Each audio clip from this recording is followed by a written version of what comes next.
Warner Brothers looked at Tim Burton's Batman films and concluded the problem was that they were too good, too dark, too strange, too much like actual cinema. The solution was Joel Schumacher, neon, and a Batsuit with nipples.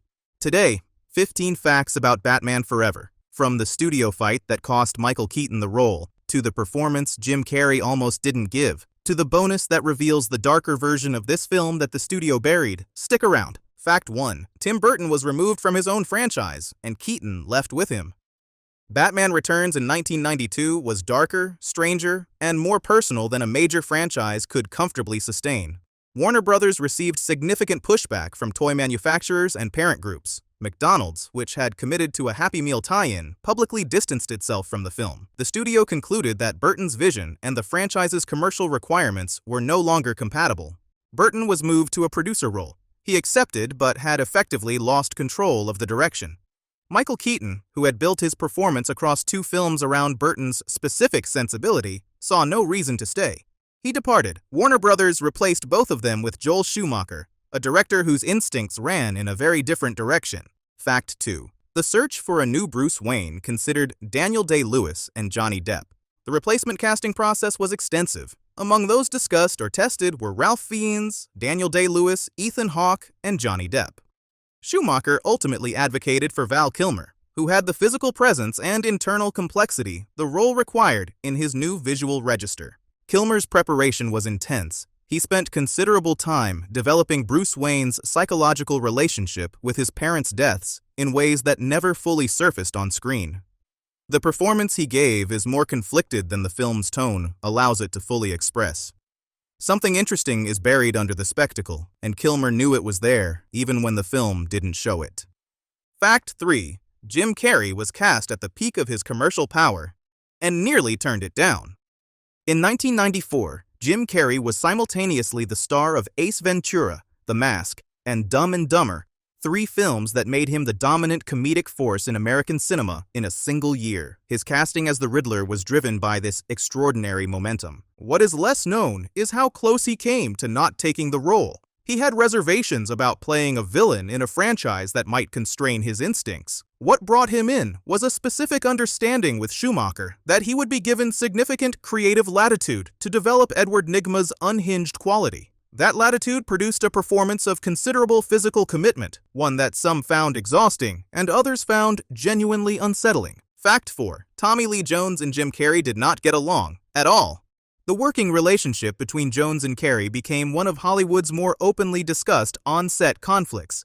Jones, who had won the Academy Award for Best Supporting Actor for The Fugitive less than 2 years earlier, operated in a controlled, professional register. Carrey's approach, improvisational, high-energy, physically unpredictable, was the direct opposite. By multiple accounts, including Carrey's own later recollections, Jones told Carrey directly that he found his presence offensive and could not sanction his comedic approach.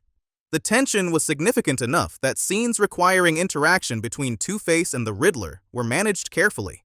The on-screen antagonism between the 2 characters was fueled at least partly by a genuine mutual discomfort that neither actor concealed. Fact 5. Nicole Kidman replaced Renee Russo because the studio decided she was too old. The role of Dr. Chase Meridian was originally cast with Renee Russo. Production had progressed to an advanced stage before Kilmer was confirmed as Batman. Once Kilmer was in place, the studio made a calculation. Russo, at 40, was considered too old to be paired romantically with the 34-year-old Kilmer. She was dropped. The decision was purely about optics. Russo's performance in the role was never in question. Kidman, who was 27 at the time, replaced her. She later revealed she took the role for a simple reason. She wanted to kiss Batman. Her chemistry with Kilmer was genuine. The 2 were briefly involved romantically during production. Her performance gave the character a psychological sophistication the script doesn't always support. Fact 6. Schumacher's neon aesthetic was a deliberate reference to the 1960s television series. The most significant criticism of Batman Forever was that Schumacher replaced Burton's gothic visual language with something closer to the campy aesthetics of the Adam West television series. This was not an accident. It was a deliberate, creative decision. Schumacher has been explicit about his admiration for the series and his intention to bring its operatic, theatrical energy into the film. He felt Burton's version had been too dark and too inaccessible for the broadest audience. The neon, the oversized sets, the heightened performances, all intentional stylistic choices toward pop spectacle rather than psychological drama. The debate about whether that choice was right has not concluded in 30 years. Fact 7. A longer, darker cut existed, and the studio buried it. The version that reached theaters was not Schumacher's preferred cut. He had assembled a longer version containing additional character material for Bruce Wayne, sequences exploring his psychological relationship with his parents' deaths and his dual identity. Warner Brothers cut a substantial portion of this material in favor of pacing toward action sequences more quickly. Schumacher felt the removal significantly changed the film's tonal balance. Before his death in 2020, he confirmed the longer cut existed. It has never been officially released. Fact 8. Batman Forever earned more money than either of Burton's films. Batman Forever opened in June 1995 and earned $336 million worldwide, more than Batman Returns' $267 million. The commercial performance vindicated the studio's decision to reorient the franchise, at least in the short term. The critical response was divided. The audience response was enthusiastic enough to immediately greenlight Batman and Robin. In retrospect, Batman Forever looks like the moment the franchise chose commercial certainty over creative ambition, succeeded commercially, and planted the seeds of the collapse that followed 2 years later. Burton removed, Keaton gone, Daniel Day-Lewis considered for Bruce Wayne, and a director who deliberately brought the 1960s television series into a 1990s blockbuster. We're not halfway through. Still coming, the nipples that went viral before the internet existed, the soundtrack that became one of the decade's biggest albums, and the bonus, the specific scenes that were cut and what the film would have been if Schumacher had been allowed to keep them. Fact 9. The Batsuit's anatomical detailing became one of the most discussed costume decisions in superhero history. The redesigned Batsuit introduced defined chest muscles, abdominal detailing, and anatomical features that had not appeared in previous films.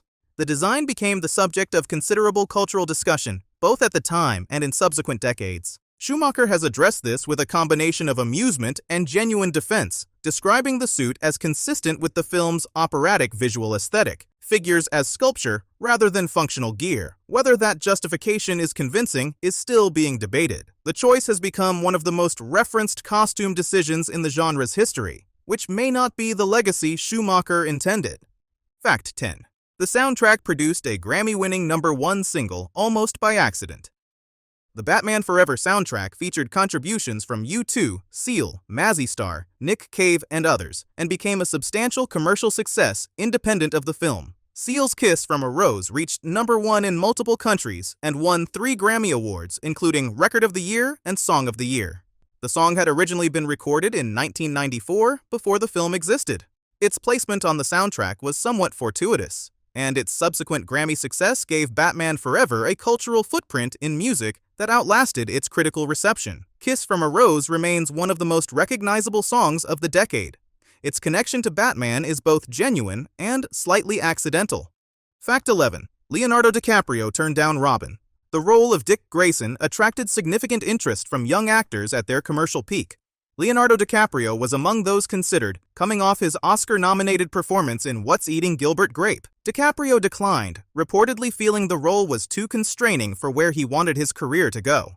Chris O'Donnell, who had recently appeared in Scent of a Woman opposite Al Pacino, came in with a physically credible presence the role required. O'Donnell's chemistry with Kilmer worked effectively on screen, though Robin's integration into the mythology remained a point of contention for fans of the previous films. Fact 12. Jim Carrey made more money from Batman Forever than the actor playing Batman. Kilmer earned $7 million for the title role, a substantial fee, and one that reflected his status as one of Hollywood's most in-demand actors at the time. Carrey's deal was structured differently. His reported $5 million upfront was supplemented by a percentage of the gross. Given that Batman Forever earned $336 million worldwide, that back-end participation translated into a total payday that significantly exceeded Kilmer's flat fee. The situation illustrated something specific about Hollywood power dynamics in 1995. Kilmer was Batman. Carrey was the commercial draw. Warner Brothers knew which one audiences were buying tickets to see, and the contracts reflected that calculation. Kilmer has never publicly discussed the pay disparity in detail. Carrey has never needed to. Fact 13. The nipples were inspired by Greek statues, and Schumacher had no idea what he was starting. The Batsuit's anatomical detailing was the work of lead sculptor Jose Fernandez, who built the suit at Schumacher's specific direction. Schumacher handed him photographs of Greek statues and anatomical medical drawings and told him to make the suit look anatomical. Fernandez added the nipples. Schumacher looked at the result and thought it was cool. The public saw the suit for the first time in the film's trailer, which premiered on the entertainment show Extra in the fall of 1994. In a pre-social media era, the reaction was still significant enough to generate substantial press coverage and genuine fan outrage. Schumacher later told Vice, "It was like I had murdered a baby. I just know that I'll always go down over the nipples on Batman." What he didn't anticipate was that the design choice would still be discussed 30 years later. "I really never thought that would happen," he said. "Maybe I was just naive." The nipples were carried over into Batman and Robin, and have since become the single most referenced costume decision in superhero film history. Fernandez never publicly weighed in. Fact 14. Val Kilmer was not invited to return for the sequel. Reports from the set described significant tension between Kilmer and the crew.